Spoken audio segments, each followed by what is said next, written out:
Se vocês escutarem um barulho estranho aqui no fundo, é porque tem um grilo, uma cigarra, um bicho em algum lugar aqui no meu quintal. Então, se vocês escutarem um chiado esquisito, é isso.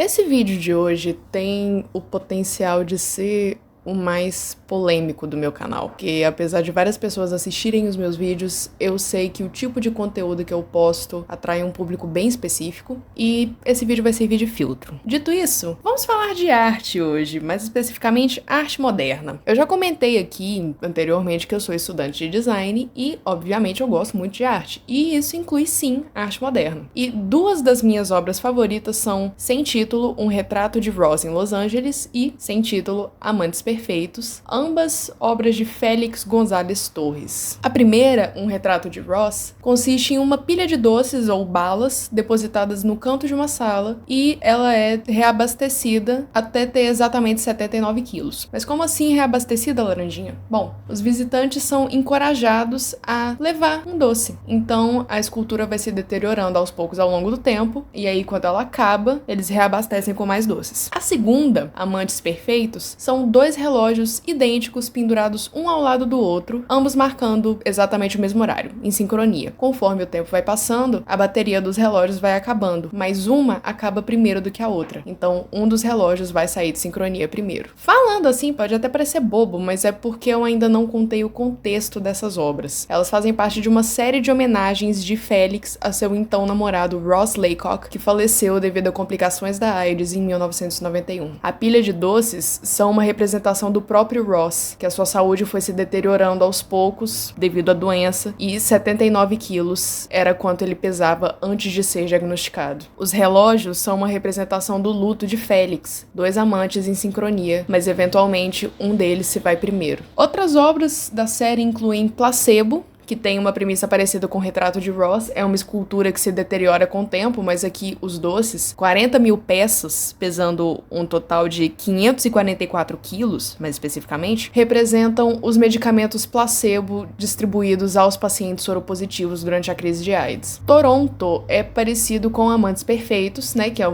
dois fios com uma série de lâmpadas ligadas e que conforme o tempo vai passando, essas lâmpadas vão queimando uma a uma, representando a perda da vitalidade dos amigos entes queridos do Félix, também vítimas da AIDS. E, finalmente, Outdoor de uma Cama Vazia. É uma foto em preto e branco, de uma cama desarrumada, exibida num outdoor em uma avenida movimentada. Esse, em específico, foi feito logo após o falecimento do Ross, sendo a primeira obra da série e é uma representação visual do sentimento e da situação do artista que agora teve que lidar com o espaço vazio em sua cama, agora que o seu parceiro se foi. E isso não é coisa da minha cabeça, não. O próprio Félix deixou claro o contexto dessas esculturas, dessas obras, né, incluindo a fotografia. Quando Ross faleceu, o Félix criou essas obras para imortalizar o amor deles e lidar com a dor da perda. Como já é de se esperar, o fato de o Félix ser um homem abertamente gay, retratando a sua identidade queer através das suas obras, gerou sim polêmica na época. Esse outdoor de uma cama vazia foi duramente criticado por frentes conservadoras estadunidenses que, por representar o amor e a intimidade de um casal homossexual. E em resposta a isso, o Félix declarou que, abre aspas,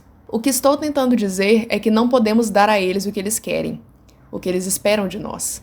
Algum senador homofóbico vai ter muita dificuldade em explicar para a corte por que e como o meu trabalho é homoerótico e pornográfico." Fecha aspas. Em um artigo para o The Collector, a historiadora Stephanie Graf descreve o trabalho do González Torres como uma subversão da visão heterossexual do amor, intimidade e sexualidade, divergindo da heteronormatividade de uma maneira sutil e que traz visibilidade ao amor gay. Tá, mas por que eu tô falando disso? Pois bem, em 2024, a Galeria Nacional de Retratos, um dos museus do Instituto Smithsonian nos Estados Unidos, que é um dos mais relevantes do mundo, e é um dos museus que exibe a obra, né, uma réplica da obra Retrato de Ross. E eles simplesmente omitiram o contexto. E não foram os únicos. O Instituto de Arte de Chicago também chegou a fazer a mesma coisa em 2022, e isso é sim um problema. Ah, mas por que é um problema? Porque omitir essas informações priva os espectadores e até mesmo os funcionários dos museus a conhecerem e entenderem o significado dessas obras, a importância que elas têm. Omitir esse conceito é omitir a identidade queer tanto das obras quanto dos artistas. E não só isso, eu vi que no Smithsonian, inclusive, eles, ao invés invés de fazer o retrato de Ross como uma pilha de doces, eles enfileiravam os doces num canto da sala. Tipo, era uma coisa que se você não prestasse atenção, passaria despercebido, diferente do que uma pilha de doce de 79 quilos num todo mundo, tudo juntinho, empilhado num canto. Hoje em dia, isso tem um contexto muito mais pesado por causa desse levante absurdo do movimento conservador e da LGBTfobia que tá cada vez mais retrocedendo e apagando as vitórias conquistadas pela comunidade. E isso começa pela censura e pela omissão de obras feitas por artistas queer. Livros, séries, filmes que possuem personagens e temáticas que fogem da cis-heteronormatividade estão cada vez mais sendo tratadas com repúdio pelo público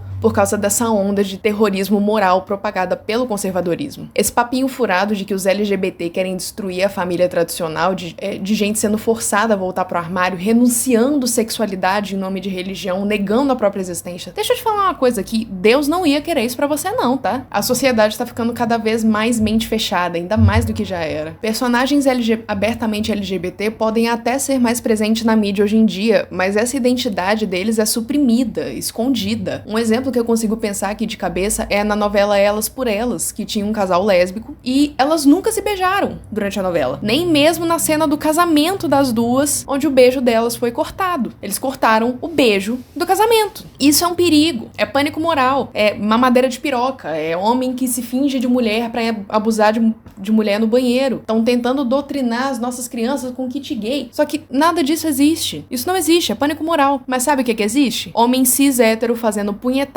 em partida de vôlei feminino, filho sendo queimado vivo pela própria mãe por ser gay, cidadão de bem, entre aspas, quebrando lâmpada fluorescente na cara de manifestante LGBT. Teve um deputado, vereador, sei lá, de São Paulo, que propôs 3 projetos contra pessoas trans em 3 dias. Ele bateu recorde, literalmente. Também de São Paulo, não sei se é o mesmo, botou na mesa uma proposta para proibir a parada LGBT em vias públicas. Uma manifestação pública de orgulho e protesto contra a repressão, a maior da América Latina, sob o risco de ser banida de espaços públicos. Pânico moral. Tudo isso começa na mídia. Quando Jean Willis ganhou o BBB, a taxa de aceitação da população LGBT, principalmente da comunidade gay, subiu consideravelmente em um país que poucos anos antes declarava que viado tinha que morrer mesmo durante a crise de AIDS. O Félix de Amor à Vida continua sendo um dos personagens mais icônicos e queridos da teledramaturgia brasileira, isso sem mencionar o nome Paulo Gustavo. De certa forma, ofender gays, especificamente, não é mais tão positivo assim para a imagem das pessoas. Não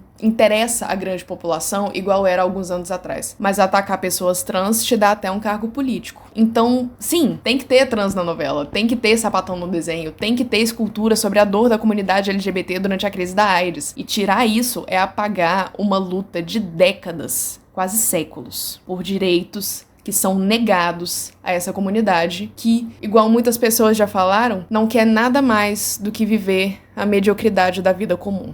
Como eu falei lá no começo, esse vídeo tem sim o potencial de ser um dos mais polêmicos do canal, mas eu sinto a necessidade de fazer um vídeo como esse conforme o canal cresce e mais pessoas vão entrando na minha audiência. Então, se você chegou até o final desse vídeo, tudo que eu tenho a dizer é, se você acha que essas questões, essas pautas que eu levantei aqui, são mimimi, lacração, cultura woke, ou seja lá qualquer outro termo que vocês usam pra zombar dessas questões, que são sim sérias, eu peço educadamente que você se retire. A porta é serventia da casa. Eu não quero você nos meus comentários, eu não quero você na minha comunidade, e eu não quero você na minha audiência. Se você é contra a pauta dos direitos LGBT, você é contra a minha existência, e eu não te quero aqui. Não é simplesmente uma questão de concordar em discordar, ou uma questão de quem discorda da minha opinião é extremista. Porque o direito de existência de uma pessoa não é questão de opinião. Não tem como concordar em discordar se a sua discordância implica que eu e pessoas como eu não deveríamos existir. Que eu e pessoas como eu não somos dignas do mínimo de dignidade como seres humanos. Isso não é questão de opinião. Isso é questão de ódio. Talvez eu perca inscritos por isso? Talvez. Mas como eu disse lá no começo, esse vídeo vai servir de filtro pra espantar essas pessoas que eu não quero na minha comunidade. Tchau! Laranjinha da edição aqui. Curiosidade interessante. Antes da crise de AIDS, a sigla era GLBT, mas isso mudou depois da epidemia porque enfermeiras lésbicas estavam na linha de frente de cuidados para pacientes gays com AIDS. Então, o L foi colocado na frente do G, né, na frente da sigla, para homenagear essas enfermeiras e colocar as lésbicas meio que como protetoras da comunidade. Legal, né?